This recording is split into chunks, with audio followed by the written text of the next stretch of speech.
Hello my dear students, welcome to Xylem SL ആണ്. Current electricity എന്ന ചാപ്റ്ററിൽ നിന്ന് പലപ്പോഴും ചോദിക്കുന്ന ഒരു ടൈപ്പ് ക്വസ്റ്റ്യൻ ആണ് പലതരം സർക്യൂട്ടുകൾ. ഇവിടെ നിങ്ങൾക്ക് അത്തരം ഒരു സർക്യൂട്ട് ക്വസ്റ്റ്യൻ കാണാം. ഇത്തരം ക്വസ്റ്റ്യൻസ് കാണുമ്പോൾ നമ്മൾ ഇത് സോൾവ് ചെയ്യാൻ ഉപയോഗിക്കുന്ന ഒരു മെത്തേഡ് ആയിരുന്നു Kirchhoff's rules. Junction rule and loop റൂളുകൾ ഉപയോഗിച്ച് നമ്മൾ ഇത്തരത്തിലുള്ള ചോദ്യങ്ങൾ ചെയ്യാറുണ്ട്. ഇവിടെ നമ്മൾ കാണുന്നത് find current in each resistor എന്നാണ്. 3 സെൽസ് കാണുന്നുണ്ട്, 3 റെസിസ്റ്റേഴ്സ് ഉണ്ട്. അപ്പോൾ ഇത്തരം ഒരു സർക്യൂട്ട് കിട്ടുമ്പോൾ സ്വാഭാവികമായിട്ട് നമ്മൾ ചെയ്യാം, ഓരോ ലൂപ്പുകളിലും കൃത്യമായ ഇക്വേഷൻസ് എഴുതി നോക്കും, ഓരോ ബ്രാഞ്ചിലെയും കറണ്ട് ഒക്കെ ഉപയോഗിക്കും. അങ്ങനെ കുറെ ഇക്വേഷൻസ് എടുത്ത് അത് സോൾവ് ചെയ്ത് പോവുകയാണ് ചെയ്യുക. അത് പലപ്പോഴും ഇച്ചിരി ലെങ്തി ആണ്, ഒരുപാട് സമയം എടുക്കും ആ ചോദ്യം ചെയ്യാൻ. എന്നാൽ നോഡൽ അനാലിസിസ് എന്നൊരു മെത്തേഡിലൂടെ നമുക്ക് ഈ ക്വസ്റ്റ്യൻ കുറെ കൂടെ എളുപ്പത്തിൽ എങ്ങനെ ചെയ്യാം, ടൈം സേവ് ചെയ്തുകൊണ്ട്, അതാണ് നമ്മൾ പറയാൻ പോകുന്നത്. എല്ലാവരും റെഡിയാണോ? ഒന്ന് ശ്രദ്ധിച്ചോളൂ കേട്ടോ. അപ്പൊ ഈ ഒരു ക്വസ്റ്റ്യൻ ചെയ്യുന്നതിന് മുന്നേ നോഡൽ അനാലിസിസിൽ നമ്മൾ ശ്രദ്ധിക്കേണ്ട ഒരു കാര്യം ഞാൻ ജസ്റ്റ് ഒന്ന് പറയാം. നമുക്ക് ഒരു സെല്ലുണ്ട്. ഓക്കെ, ആ സെല്ലിന്റെ വോൾട്ടേജ് ഒരു EMF നമുക്ക് പലപ്പോഴും തന്നിട്ടുണ്ടാവും. അങ്ങനെയാണെങ്കിൽ ഈ സെല്ലിന്റെ രണ്ട് ഭാഗത്തുമുള്ള വോൾട്ടേജുകളെ നമ്മൾ പ്രത്യേക രീതിയിൽ നമുക്കൊന്ന് അറേഞ്ച് ചെയ്യാം. എനിക്ക് വേണമെങ്കിൽ ഇവിടെയുള്ള വോൾട്ടേജിന് എനിക്ക് വേണമെങ്കിൽ 0 വോൾട്ട് എന്ന് കൊടുക്കാം. അങ്ങനെയാണെങ്കിൽ നിങ്ങൾ ആലോചിക്കേണ്ടത്, സെല്ലിന്റെ വോൾട്ടേജ് ഇവിടെ 10 വോൾട്ട് എന്ന് തന്നാൽ അതിന്റെ രണ്ട് ഭാഗത്തുമുള്ള വയറുകളുടെ പൊട്ടൻഷ്യൽ ഡിഫറൻസ് 10 വോൾട്ട് ആയിരിക്കണം. അതോടൊപ്പം ഈ ഭാഗത്ത് ഹയർ വോൾട്ടേജും ആയിരിക്കണം. ശ്രദ്ധിക്കണേ, അതായത് ഈ പോയിന്റും എടുത്താൽ, ആ സെല്ലിന്റെ രണ്ട് ഭാഗത്തുള്ള വയറുകളിലെ ഏതെങ്കിലും 2 പോയിന്റുകൾ എടുത്താൽ ആ പോയിന്റുകളുടെ പൊട്ടൻഷ്യൽ ഡിഫറൻസ്, ഈ 2 പോയിന്റുകളുടെ പൊട്ടൻഷ്യൽ ഡിഫറൻസ് എന്ന് പറയുന്നത് 10 വോൾട്ട് ആണ്. എന്ന് മാത്രമല്ല, ഇവിടെ വരേണ്ടത്, പോസിറ്റീവിന്റെ ഭാഗത്ത് വരേണ്ടത് ഹയർ വോൾട്ടേജുമായിരിക്കണം. അപ്പോൾ ഞാൻ ഇവിടെ 0 വോൾട്ട് എന്ന് എഴുതിയാൽ ഇവിടെ ഉറപ്പായിട്ടും +10 വോൾട്ട് ആയിരിക്കണം. ഇനി ഇവിടെ എനിക്ക് 0 വോൾട്ടിന് പകരം ഞാൻ ഇവിടെ 5 വോൾട്ട് എന്നാണ് എഴുതുന്നതെങ്കിൽ ഇവിടെ +15 വോൾട്ട് ആയിരിക്കണം. അപ്പോഴല്ലേ ഡിഫറൻസ് 10 ആവുള്ളൂ. ഡിഫറൻസ് 10 ആവുകയും വേണം, ഇവിടെ ഹയർ വാല്യൂ ആവുകയും വേണം. നിങ്ങൾക്ക് അതിനനുസരിച്ച് ഇവിടെ എന്ത് വാല്യൂവും കൊടുക്കാം. പലപ്പോഴും നമുക്കൊരു വാല്യൂവിനെ 0 എന്ന് എടുക്കുന്നതാണ് എളുപ്പം. അപ്പൊ എനിക്ക് വേണമെങ്കിൽ ഇവിടെ 0 എന്ന് എടുക്കാം, ഇവിടെ 0 എന്നെടുത്താൽ ഇവിടെ ഉള്ളത് +10 വോൾട്ട് ആയിരിക്കും. ഇനി അതല്ല, ഇതേ ഒരു സെല്ല് തന്നിട്ട് നമ്മൾ ഈ പോസിറ്റീവിന്റെ ഭാഗത്താണ്, ഞാൻ ഇവിടെയാണ് 0 വോൾട്ട് എന്ന് എടുക്കുന്നതെന്ന് വിചാരിക്കും. അങ്ങനെയാണെങ്കിൽ ഇവിടെ വരേണ്ടത് -10 വോൾട്ട് എന്നായിരിക്കും. ബിക്കോസ് റീസൺ എന്താ? വീണ്ടും ഇത് രണ്ടും തമ്മിലുള്ള ഡിഫറൻസ് ഇപ്പോഴും 10 അല്ലേ. അതോടൊപ്പം ഇവിടെയല്ലേ, ഈ പോസിറ്റീവിന്റെ ഭാഗത്തല്ലേ ഹയർ വാല്യൂ വരേണ്ടത്. അപ്പൊ ഇവിടെ 0 വന്നു കഴിഞ്ഞാൽ ഇവിടെ അതിനേക്കാളും ലോവർ വാല്യൂ വരാൻ പറ്റുള്ളൂ. പിന്നെ ഇവിടെ കൊണ്ടുപോയി +10 എന്ന് എഴുതാൻ പറ്റില്ല. അപ്പോൾ 2 പോയിന്റ് ആണ് ശ്രദ്ധിക്കേണ്ടത്. ആ 2 ഭാഗത്തെയും പൊട്ടൻഷ്യൽ ഡിഫറൻസ് 10 വോൾട്ട് ആണെങ്കിൽ, ബാറ്ററി 10 വോൾട്ട് ആണെങ്കിൽ പൊട്ടൻഷ്യൽ ഡിഫറൻസ് 10 വോൾട്ട് ആയിരിക്കണം. അതോടൊപ്പം പോസിറ്റീവ് വരുന്ന ഭാഗത്ത് ഹയർ വാല്യൂ ആയിരിക്കണം. മനസ്സിലായോ? ഇനി നമുക്ക് ക്വസ്റ്റ്യനിലേക്ക് പോകാം. അപ്പൊ ക്വസ്റ്റ്യൻ ചെയ്യുന്നതിനനുസരിച്ച് നിങ്ങൾക്ക് കുറച്ചും കൂടെ ഈ ഒരു കാര്യം വ്യക്തമാവും. ഓക്കെ, നമുക്ക് നോക്കാം. ഇവിടെ ഇങ്ങനെ തന്നിരിക്കുന്നത്, നമുക്കൊരു കാര്യം ചെയ്യാം. ഞാൻ ഇവിടെയുള്ള വോൾട്ടിനെ ഞാൻ 0 വോൾട്ട് എന്ന് വിളിക്കുന്നു. അങ്ങനെയാണെങ്കിൽ ഈ സെല്ലിന്റെ ഇവിടെ ഞാനൊരു പോയിന്റ് എടുത്താൽ 2 കാര്യങ്ങളാണ് നോക്കേണ്ടത്. ഇവിടെ ഹയർ വോൾട്ടും ആയിരിക്കണം, ഈ പോയിന്റും തമ്മിൽ 5 വോൾട്ടിന്റെ ഡിഫറൻസ് ഉണ്ടാവണം. അപ്പോൾ ഹയർ വാല്യൂവും 5 വോൾട്ടിന്റെ ഡിഫറൻസും ആണെങ്കിൽ ഇവിടെ വരേണ്ടത് +5 വോൾട്ട് എന്നായിരിക്കില്ലേ. ഡിഫറൻസ് 5 അല്ലേ, ഇവിടെ ഹയർ വാല്യൂ വന്നല്ലോ. ഇനി ഇവിടെ +5 വോൾട്ട് ആണെങ്കിൽ ഇവിടെ എന്തായിരിക്കണം? ഈ പോയിന്റും തമ്മിലുള്ള ഡിഫറൻസ് 8 വോൾട്ട് ആണ്. അതോടൊപ്പം ഇവിടെയാണെങ്കിൽ ഹയർ വാല്യൂ വരികയും വേണം. ഐ റിപ്പീറ്റ്, ഇവിടെ ഓൾറെഡി നമുക്ക് +5 എന്ന് കിട്ടി. ഓക്കെ, ഇനി ഞാൻ നോക്കുന്നത് ഇവിടെയുള്ള വോൾട്ടേജ് എന്തായിരിക്കും. എന്തൊക്കെയാ ശ്രദ്ധിക്കേണ്ടത്? ഈ 2 പോയിന്റും തമ്മിലുള്ള ഡിഫറൻസ് 8 വോൾട്ട്. അതോടൊപ്പം ഇവിടെ കിട്ടേണ്ടത് ഹയർ വാല്യൂ. അങ്ങനെയാണെങ്കിൽ 5നേക്കാളും ഹയർ ആയിട്ട് ഇവിടെ വരുന്ന രൂപത്തിൽ 8 വോൾട്ട് എന്ന ഡിഫറൻസ് കിട്ടണമെങ്കിൽ ഇവിടെ ഉറപ്പായിട്ടും +13 വോൾട്ട് ആയിരിക്കണ്ടേ. അപ്പോൾ 13ഉം 5ഉം തമ്മിലുള്ള ഡിഫറൻസ് 8 ആണ്, ഇവിടെ ഹയർ വാല്യൂവും ആണ്. അങ്ങനെയാണെങ്കിൽ ഇവിടെയുള്ള വോൾട്ടേജ് എന്തായിരിക്കും? ഇവിടെയുള്ള വോൾട്ടേജ് നോക്കുമ്പോൾ ഈ പോയിന്റും തമ്മിൽ പൊട്ടൻഷ്യൽ ഡിഫറൻസ് 10 വോൾട്ട് ആയിരിക്കണം. അതോടൊപ്പം ഇവിടെ വരേണ്ടത് ഒരു ഹയർ വാല്യൂ ആയിരിക്കണം. ബിക്കോസ് അഗെയിൻ ഇവിടെ ബാറ്ററിയുടെ പോസിറ്റീവ് ആണ്. ബാറ്ററിയുടെ പോസിറ്റീവ് വന്നു കഴിഞ്ഞാൽ ഇവിടെ ഉറപ്പായിട്ടും ഒരു ഹയർ വാല്യൂ ആണ് വരേണ്ടത്. സോ ഇവിടെ +13 ഡിഫറൻസ് 10 ആവണം. ഇവിടെ ഹയർ വാല്യൂ വരണം. സോ ഡെഫിനറ്റ്ലി ഇവിടെ എത്രയൊക്കെ മക്കളെ +23 വോൾട്ട് വരിക്കണം. അങ്ങനെ ഓരോ പോയിന്റിലെയും വോൾട്ടേജ് വന്ന് മനസ്സിലായില്ലേ?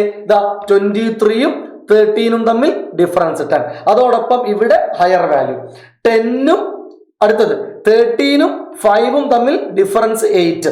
ഇവിടെ ഹയർ വാല്യൂ. അടുത്തത് 5ഉം 0യും തമ്മിൽ ഡിഫറൻസ് 5. ഇവിടെ ഹയർ വാല്യൂ. ഓക്കെ ആണല്ലോ. ഇനി ഇത് +23. ഇനി നമ്മൾ ഈ പോയിന്റിലേക്ക് വരുമ്പോൾ അതിനിടയിൽ പ്രത്യേകിച്ച് റെസിസ്റ്ററോ സെല്ലോ ഒന്നും ഇല്ലല്ലോ.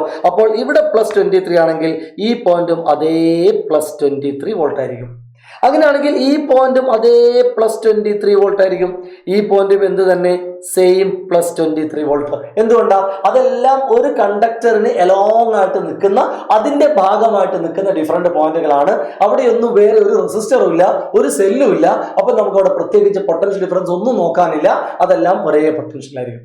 അങ്ങനെ നമുക്ക് ഈ സർക്യൂട്ടിലെ പല പോയിന്റുകളിലും, എസ്പെഷ്യലി നിങ്ങളിപ്പോ നോക്കിയ ഒരു കാര്യം മനസ്സിലാവും. ഓരോ റെസിസ്റ്ററും നോക്കൂ. ഓരോ റെസിസ്റ്ററിന്റെയും രണ്ട് ഭാഗത്തുമുള്ള വോൾട്ടേജ് കാണുന്നുണ്ടോ? ഇതൊരു റെസിസ്റ്റർ 10 ഓമിന്റെ ഇവിടെ 23ഉം ഇവിടെ 13ഉം അല്ലേ? എന്ന് വെച്ചാൽ ഈ 10 ഓം എന്ന റെസിസ്റ്ററിന്റെ പൊട്ടൻഷ്യൽ ഡിഫറൻസ് 23ഉം 13ഉം ആണെങ്കിൽ 10 വോൾട്ട് അല്ലേ പൊട്ടൻഷ്യൽ ഡിഫറൻസ്? അങ്ങനെയാണെങ്കിൽ ഇതിലേ പോകുന്ന കറണ്ട് കിട്ടാൻ ഇതിലേ പോകുന്ന കറണ്ട് ആണ് കാണേണ്ടത്. ഈ കറണ്ട് നമുക്കതിനെ I1 എന്ന് വിളിച്ചാൽ ആ കറണ്ട് എന്ന് പറയുന്നത് കറണ്ട് =V/R അല്ലേ? കറണ്ട് എന്ന് പറഞ്ഞാൽ പൊട്ടൻഷ്യൽ ഡിഫറൻസ് ബൈ റെസിസ്റ്റൻസ് അല്ലേ? Using the equation V/R. Potential difference by resistance. Potential difference എത്ര? 23ഉം 13ഉം. ഡിഫറൻസ് 10. റെസിസ്റ്റൻസ് എത്ര? 10. So 10/10 is 1 ampere. സോ ആ ബ്രാഞ്ചിലെ കറണ്ട് 1 ആംപിയർ ആയിരിക്കും. ഇനി ഈ റെസിസ്റ്ററിലെ കറണ്ട് കിട്ടാൻ ഞാൻ ആ കറണ്ടിനെ I2 എന്ന് വിളിക്കുന്നു. This current is I2. So what is I2? I2 എന്ന് പറയുമ്പോൾ ഈ ഡിഫറൻസ് നോക്കണം. ഇവിടെ 23, ഇവിടെ 5. 23ഉം 5ഉം അല്ലേ ഈ റെസിസ്റ്ററിന്റെ രണ്ട് ഭാഗത്തെയും പൊട്ടൻഷ്യൽ കാണുന്നത്? അപ്പൊ പൊട്ടൻഷ്യൽ ഡിഫറൻസ് എടുക്കുമ്പോൾ 23ഉം 5ഉം കൂടെയുള്ള ഡിഫറൻസ് 18 അല്ലേ? 18 ബൈ അതിന്റെ റെസിസ്റ്റൻസ് 9 അല്ലേ? So 18/9 is 2 ampere. അപ്പോൾ ആ കറണ്ട് 2 ആംപിയർ ആയിരിക്കും. ഇനി ഇതിലേ പോകുന്ന കറണ്ട് എത്രയായിരിക്കും? ഈ കറണ്ട് നിങ്ങൾക്ക് പറയാം ഇത് I3 ആണ്. I3 ഇവിടെ 23 അല്ലേ? ഇവിടെ 0യും അല്ലേ? ഇവിടെ 23 വോൾട്ടും ഇവിടെ 0 വോൾട്ടും. അപ്പൊ 23ഉം 0യും ആണെങ്കിൽ അതിന്റെ ഡിഫറൻസ് വരുന്നത് 23 തന്നെ. സോ I3 എന്ന് പറയുന്നത് 23 ഡിവൈഡഡ് ബൈ 5ഉം ആയിരിക്കും. 23/5 എന്ന് പറഞ്ഞാൽ നമുക്ക് വേണമെങ്കിൽ അതിനെ 46/10 എന്ന് വിളിക്കാം. 46/10 എന്ന് പറയുന്നത് 4.6 ആംപിയറും ആയിരിക്കും. അപ്പോൾ ഇങ്ങനെ നിങ്ങൾക്ക് വളരെ എളുപ്പത്തിൽ ഓരോ ബ്രാഞ്ചിലെയും കറണ്ട് കാണാൻ പറ്റും. ഇത് നിങ്ങൾ കിർച്ചോഫ്സ് റൂൾ എഴുതാൻ പോയാൽ ഒരുപാട് കോംപ്ലിക്കേറ്റഡ് ഇക്വേഷൻസ് വന്നേക്കാം. അത് എഴുതി വരുമ്പോൾ നിങ്ങൾക്ക് ഒരുപാട് സമയം നഷ്ടപ്പെടും. അങ്ങനെയാണെങ്കിൽ അടുത്തൊരു ക്വസ്റ്റ്യൻ നമ്മൾ കാണുന്നു. ഇതേ മെത്തേഡിൽ ചെയ്യാൻ പറ്റുന്ന മറ്റൊരു ക്വസ്റ്റ്യൻ ആണ്. ഇവിടെ നിങ്ങൾക്ക് 1 2 3 4 5 സെല്ലുകൾ കാണിച്ചിട്ടുണ്ട്. അതുപോലെ 1 2 3 4 റെസിസ്റ്റേഴ്സ് കാണിച്ചിട്ടുണ്ട്. നേരത്തെ സെയിം ക്വസ്റ്റ്യൻ തന്നെ. ക്വസ്റ്റ്യൻ എന്താ പറയുന്നത്? Find current in each resistor എന്നാണ് ക്വസ്റ്റ്യൻ. അപ്പൊ നമുക്ക് നോഡൽ അനാലിസിസ് ചെയ്ത് നോക്കാം. ഞാൻ ഇവിടെ ഈ പോയിന്റ് ഞാൻ എടുക്കുന്നു 0 വോൾട്ട്. ഇത് 0 വോൾട്ട് ആണെങ്കിൽ ഈ കാണുന്നതും 0 വോൾട്ട്, ഈ കാണുന്നതും 0 വോൾട്ട്, ഇതും എല്ലാം 0 വോൾട്ട്. എന്തുകൊണ്ടാ? അത് മുഴുവനും ഒരു കണ്ടക്ടറിന്റെ നേരെ നിൽക്കുന്ന കുറെ പോയിന്റുകളല്ലേ? ഒരു കണ്ടക്ടറിൽ തന്നെ കുറെ പോയിന്റുകളല്ലേ? അതിന്റെ ഇടയിലൊന്നും ബാറ്ററിയോ റെസിസ്റ്ററോ വേറെ ഒരു ഡിവൈസോ ഒന്നും ഇല്ലല്ലോ. അപ്പൊ അതൊക്കെ 0 വോൾട്ട്. ഇത് നമുക്ക് ഓരോന്നായിട്ട് നോക്കാം. ഇത് 0 വോൾട്ട് ആണെങ്കിൽ ഇവിടെ വരേണ്ടത് എന്തായിരിക്കും? ഈ ഡിഫറൻസ് 25 ആയിരിക്കണ്ടേ? ഡിഫറൻസ് 25ഉം ആവണം. ഇവിടെ ലോവർ വാല്യൂ ആവണം അല്ലെ? ബിക്കോസ് ഇവിടെ നെഗറ്റീവാ. അപ്പോൾ ഇവിടെ കിട്ടേണ്ടത് -25 വോൾട്ട് എന്നായിരിക്കും. അപ്പൊ ഡിഫറൻസ് 25 അല്ലേ? ഡിഫറൻസ് 25ഉമാണ്. ഇവിടെ ലോവർ വാല്യൂമാണ്. ഇനി ഞാൻ ചോദിക്കട്ടെ, ഇവിടെയുള്ള വോൾട്ടേജ് എന്തായിരിക്കും? ഇവിടെയുള്ള വോൾട്ടേജ്. അപ്പോൾ നിങ്ങൾ ഈ സെല്ല് നോക്കാം. ഈ സെല്ല് നോക്കുമ്പോൾ ഇവിടെ 0 വോൾട്ട് ആണ്, അവിടെ നെഗറ്റീവ് ആണ്. ഈ ഭാഗത്താണ് ബാറ്ററികളൊക്കെ തിരിച്ചും മറിച്ചൊക്കെയാണ് വെച്ചിരിക്കുന്നത്. ഈ ബാറ്ററി വെച്ചതുപോലെയല്ല ഈ ബാറ്ററി കാണുന്നത്. ആ ബാറ്ററി നേരെ തല തിരിച്ചാണ്. ശ്രദ്ധിക്കണം. സോ ഇവിടെ ഡിഫറൻസ് ഈ പോയിന്റും തമ്മിലുള്ള ഡിഫറൻസ് 30 ആയിരിക്കണം. അതോടൊപ്പം ഇവിടെ ഹയർ വാല്യൂ ആയിരിക്കണം, ബിക്കോസ് ഇത് പോസിറ്റീവ് ആണ്. അപ്പോൾ ഇവിടെ ഹയർ വാല്യൂ പറ്റുള്ളൂ. സോ ഇവിടെ കിട്ടുന്നത് +30 വോൾട്ട് ആയിരിക്കും. ശരിയല്ലേ? +30 വോൾട്ട്. ഇനി ഇവിടെ 0 വോൾട്ട് ഉണ്ട്. അങ്ങനെയാണെങ്കിൽ ഇവിടുത്തെ വോൾട്ടേജ് എത്രയായിരിക്കും? ഈ കാണുന്ന വോൾട്ടേജ് നോക്കാം നമുക്ക്. ഇവിടെ 0, ഇവിടെ എന്താണെന്ന് അറിയണം. ഈ ഡിഫറൻസ് 20 ആണ്. ഡിഫറൻസ് 20 ആണ്. ഇവിടെ നെഗറ്റീവ് ലോവർ വോൾട്ടേജ് ആയിരിക്കണം. അപ്പോൾ ഇവിടെ -20 വോൾട്ട് ആയിരിക്കും. -20 വോൾട്ട്. ശരിയല്ലേ? ഇനി ഇവിടെ എന്തായിരിക്കും വോൾട്ടേജ്? ഇവിടെ മുകളിൽ 0 വോൾട്ട് ആണ്. ഈ സെല്ല് 5 വോൾട്ട് ആണ്. അപ്പോൾ ഡിഫറൻസ് 5 വോൾട്ട് ആയിരിക്കണം. ഇവിടെ ഹയർ വാല്യൂ വരണം. അപ്പോൾ ഇവിടെ വരുന്നു +5 വോൾട്ട് അല്ലെ? ദെൻ ലാസ്റ്റ് ആയിട്ട് ഇവിടെയുള്ള വോൾട്ടേജ് എന്തായിരിക്കും? എഗെയിൻ നമുക്ക് നോക്കാം. ഇവിടെ 0 വോൾട്ട്, ഈ ബാറ്ററി 10 വോൾട്ട്. സോ ഈ ഡിഫറൻസ് 10 ആയിരിക്കണം. ഇവിടെ ലോവർ ആയിരിക്കണം. So -10 volt. അങ്ങനെ നോക്കുമ്പോൾ ഇനി അടുത്തൊരു പോയിന്റ് നോക്കാം. ഇവിടെ -25 അല്ലേ? ഇത് എത്രയായിരിക്കും? ഇതെത്രയായിരിക്കും? അതെല്ലാം ഒരു കണ്ടക്ടറിന്റെ തന്നെ ഡിഫറെന്റ് പോയിന്റുകളല്ലേ? അപ്പൊ അവിടെ ഒക്കെ -25 ആയിരിക്കില്ലേ? സോ ഇവിടെ എത്ര മക്കളെ? ഇവിടെ -25 വോൾട്ട്. ഇവിടെയോ -25 വോൾട്ട്. ഇവിടെയോ -25 വോൾട്ട്. ഇവിടെയും എത്ര തന്നെ? -25 വോൾട്ട്. ഓക്കെ. സോ നമുക്ക് ഇങ്ങനെ ഓരോ പോയിന്റിലെയും ആ നോഡൽ വോൾട്ടേജുകൾ നമുക്ക് കിട്ടിക്കഴിഞ്ഞു. ഇനി നിങ്ങൾ ഓരോ റെസിസ്റ്റർ നോക്കൂ. ആ റെസിസ്റ്ററിന്റെ പൊട്ടൻഷ്യൽ ഡിഫറൻസ് കാണൂ. ഈ റെസിസ്റ്റർ നോക്കുന്ന സമയത്ത് എന്താണ് ഇതിന്റെ പൊട്ടൻഷ്യൽ ഡിഫറൻസ്? ഇവിടെ 30യും ഇവിടെ -25 അല്ലേ? ഇവിടെ 30യും ഇവിടെ -25 ആണെങ്കിൽ ഡിഫറൻസ് എന്ന് പറയുന്നത് 30 -25 30 -25 ബൈ റെസിസ്റ്റൻസ് 11 അല്ലേ? അപ്പോൾ അതിന്റെ കറണ്ട് എന്ന് പറയുന്നത് potential difference by resistance 30 + 25 55 by 11 എന്ന് വെച്ചാൽ 5 ടൈംസ് ആണല്ലോ. So 5 ampere. അപ്പോൾ അതിന്റെ കറണ്ട് കിട്ടി 5 ആംപിയർ. അപ്പൊ ഈ റെസിസ്റ്ററിലുള്ള കറണ്ട് കിട്ടി. ഈ റെസിസ്റ്ററിലുള്ള കറണ്ട് ആണ് 5 ആംപിയർ. ഇനി ഈ റെസിസ്റ്റർ നോക്കൂ. ഈ 5 ഓം എന്ന് പറയുമ്പോൾ ഇവിടെ -20 ആണ്. ഇവിടെ -25 ആണ്. -20യും -25 തമ്മിലുള്ള ഡിഫറൻസ് 5 വോൾട്ട് അല്ലേ? ഈ ഡിഫറൻസ് എങ്ങനെയാണ് നമ്മൾ എടുക്കുക? ഈ ഡിഫറൻസ് ഇയാളുടെ ഡിഫറൻസ്, ഇതിന്റെ ഡിഫറൻസ് -20